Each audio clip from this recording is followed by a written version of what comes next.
ఇద్దరు కొట్టుకుంటే మూడోనికి లాభం అన్నట్టు 2 దేశాలు కొట్టుకుంటే మనకొచ్చిందండి నష్టం ఈసారి.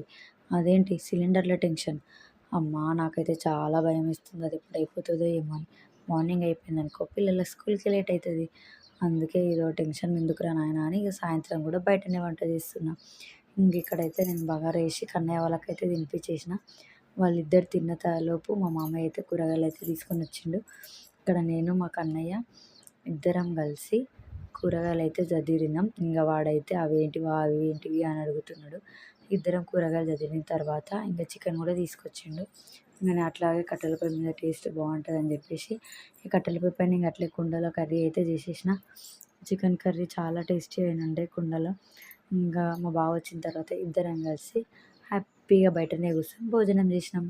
ఈ వేసవి కాలంలో బయట కూర్చొని తింటే ఎంత ప్రశాంతంగా ఉంటుంది కదండి. మరిన్ని వీడియోస్ కోసం ప్లీజ్ సబ్స్క్రైబ్ మై ఛానల్.